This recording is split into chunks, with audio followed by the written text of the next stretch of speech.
PLN lakukan pemeliharaan rutin di 17 unit pelaksana pastikan keandalan pasokan listrik jelang Natal dan Tahun Baru. 3.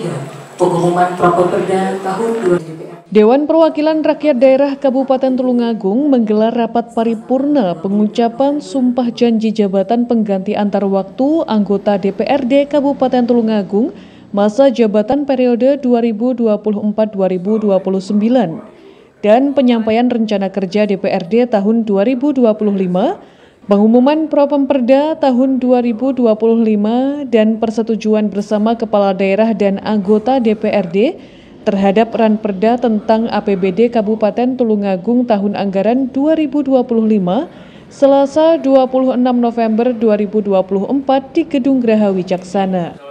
Pelantikan dan pengucapan sumpah janji jabatan PAW anggota DPRD Kabupaten Tulungagung dihadiri oleh PJ Bupati Tulungagung, Sekda Tulungagung, anggota DPRD Tulungagung, para asisten, Kepala OPD, Badan Direktur Camat se-Kabupaten Tulungagung, dan tamu undangan lainnya.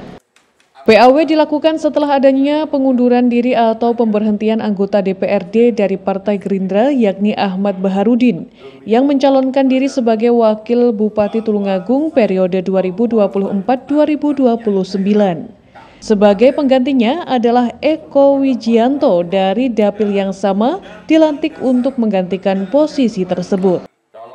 Ketua DPRD Tulungagung Marsono mengatakan dalam pasal 114 ayat 1 Peraturan Pemerintah Nomor 12 Tahun 2018 dan pasal 130 ayat 1 Peraturan DPRD Kabupaten Tulungagung Nomor 1 Tahun 2018 tentang tata tertib DPRD Kabupaten Tulungagung yang berbunyi, anggota DPRD pengganti antar waktu sebelum memangku jabatannya mengucapkan sumpah atau janji yang dipandu oleh pimpinan DPRD dalam rapat paripurna. Pesannya sama saya pikir, hak dan kewajiban anggota sama.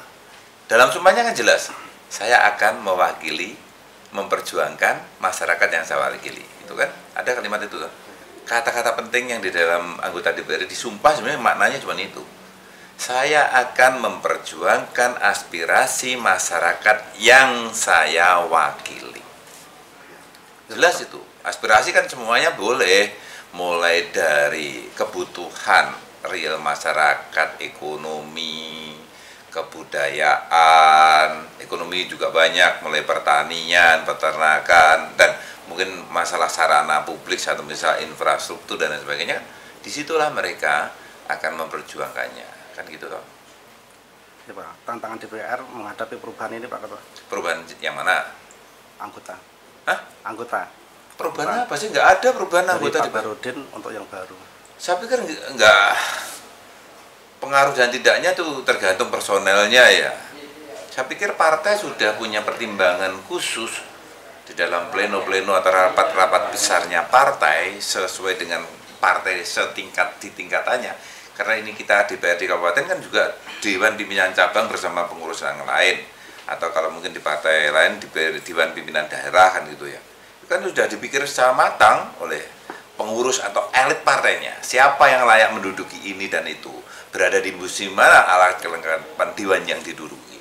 Dia akan punya pertimbangan. Karena maknanya secara umum partai politik punya petugas partai bahasanya adalah yang dikatakan anggota fraksi itu ditempatkan oleh partai untuk bisa menjembatani kepentingan partai dan juga kepentingan konstituen yang diwakili.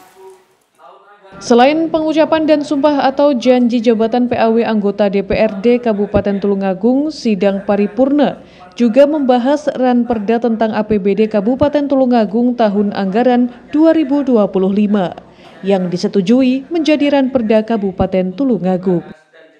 Adapun dari segi pendapatan sebesar Rp2.859.963.763,74. Belanja sebesar Rp3.359.863.763,74. Surplus atau defisit sebesar Rp165 miliar. Sedangkan untuk pembiayaan, penerima pembiayaan sebesar Rp65 miliar, pengeluaran pembiayaan sebesar Rp0, pembiayaan neto 165 miliar dan sisa lebih pembiayaan anggaran daerah tahun berkenaan Rp0.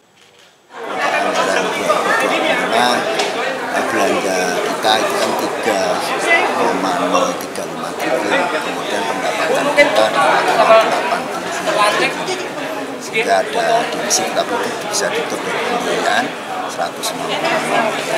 Tentunya ada catatan baik dari badan anggaran maupun dari fraksi yang terutama yang terkait dengan upaya-upaya kita untuk kemudian infrastruktur, kemudian perhatian kepada pondok pesantren, kemudian juga yang terkait dengan pendidikan dan kesehatan. Saya pikir itu sesuai dengan prioritas yang untuk tahun 2025.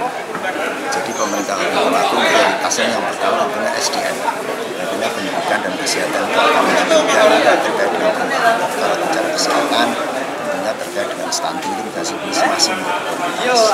Kemudian kemiskinan, kemudian juga menjadi prioritas supaya apa? Jumlah keluarga miskin atau masyarakat di kampung semakin tahun semakin terkurang.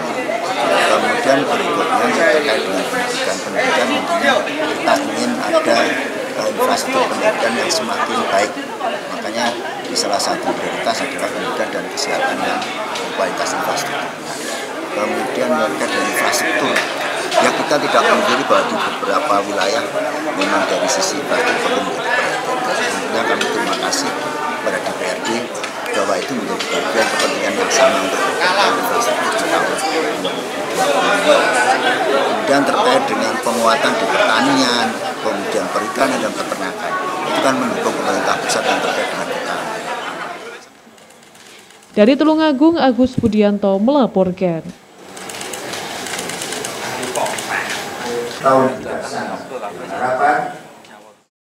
PLN siagakan 4.367 personel amankan pasokan listrik jelang Natal dan Tahun Baru di Jawa Timur.